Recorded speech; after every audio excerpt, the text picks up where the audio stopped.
Did you vote to defund the police? And what happens when the police are defunded?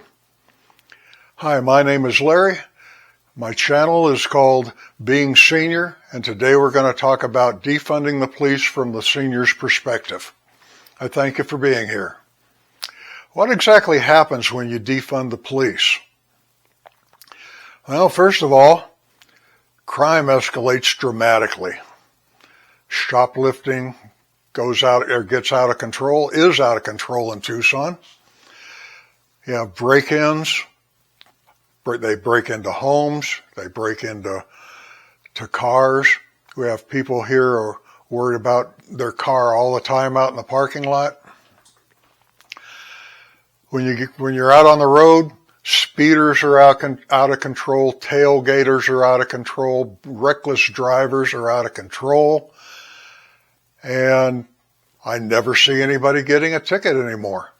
I couldn't tell you the last time I saw somebody pulled over. It's like the police don't even exist in Tucson anymore. Now, I don't know how your city is, but in Tucson, our police have definitely been defunded. Another effect of defunding the police is the homeless have become much more aggressive where I live. They come over, they're much more aggressive about panhandling to you.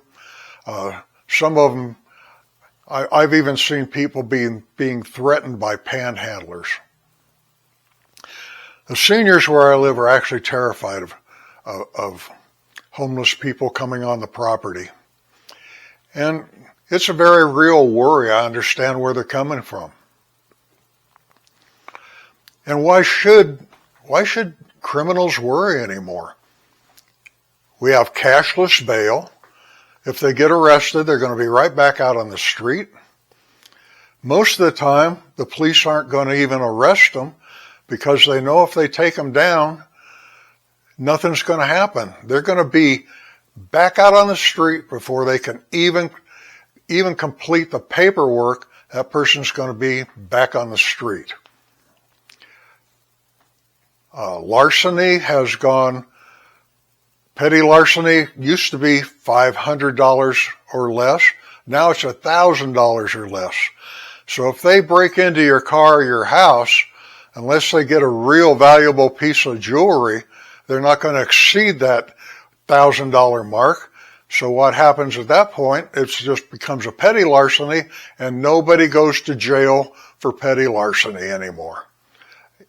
How many times have you actually heard about people being arrested 24, 48 times even, and they're still right back on the street? And some of the crimes that they've been arrested for aren't even petty crimes. They can be big crimes. But nobody's enforcing the law. They just let it go. Now I want to ask you for a second, do you think this is the fault of the police? Well, I've been one of them, and what I have to tell you right now, the police are just a tool.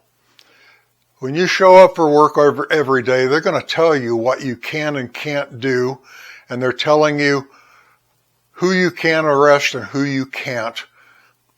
And if you arrest somebody who's on the you can't arrest list, you bring them down, the prosecutor's not even going to hear what you've got to say. And they're going to be out on the street before you even make a case. So the police aren't the one in charge of who's going to actually be prosecuted and who's not. So they're not going to be making arrests and going through the possible physical confrontation, the takedown, the wrestling around with people who quite often have bed bugs or lice, and they're just not going to deal with all that and then bring somebody in, and then they're going to be put right back on the street in a matter of minutes. So who really is in control of who's going to be prosecuted? Well, that's going to be your city administrators. It's going to be your mayor. It's going to be your governor. It's going to be the political people who you voted for. These are the people who are going to be in charge of who's going to be arrested and who's not.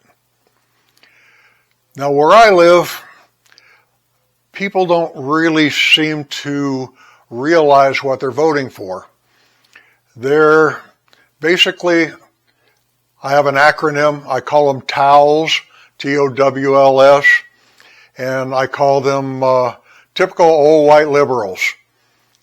They go down, they vote a straight ticket because of their party, and they don't even know what what it is they stand for this year. Now, blacks and Hispanic are starting to figure this out, and they have changed their voting patterns dramatically in this last couple of years. Now, in the senior community, they don't even really want to talk. If you talk to them about politics, they get really edgy and they get real uncomfortable. And you can't even tell them, you can't even talk to them about what's going on around them. They don't want to hear it. They just want to go in, vote without thinking about it, and then whatever comes along, it's not their fault.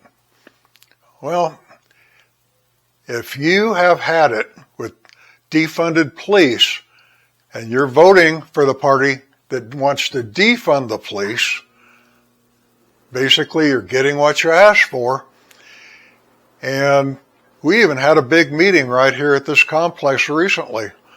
And it was how afraid some of the people here are to go out in public anymore. But they don't really seem to realize that the reason they're afraid of going out in public is their vote caused the tide to change from fully funding the police to defunding the police. So, bottom line is, they're responsible for the public that they've got right now, but they just want to close their eyes and not really, they don't really want to deal with the fact that how they voted is what they've got right now. So anyway, if this is you, only you can decide who to vote for. I'm not here to tell you who to vote for. If you're happy with the defunded police, continue to vote the way you've been voting. If you don't want the police to be defunded, you might take a look at some of the other people who are running in this next election. Either way, the choice is yours. We're not here to pass judgment. We're only here to give a little insight. So anyway, I thank you so much for being here today and listening to this. And one last note, I'd like to mention this. There's so many of the commentators like myself who are on YouTube right now. They're AI generated people. And I just want you to know, when you come here, you're not getting an artificial intelligence as your commentary. You're getting a real person and my real thoughts. And yes, I stutter a little bit, I stammer a little bit, but I want you to know I am a real person. I'm not an AI person. So anyway, we thank you for being here today. If you'd like to drop a like, or if you'd like to subscribe, that would be wonderful. But the choice is yours, and we appreciate you sharing some time with us today. So thank you so much. All right, goodbye for now.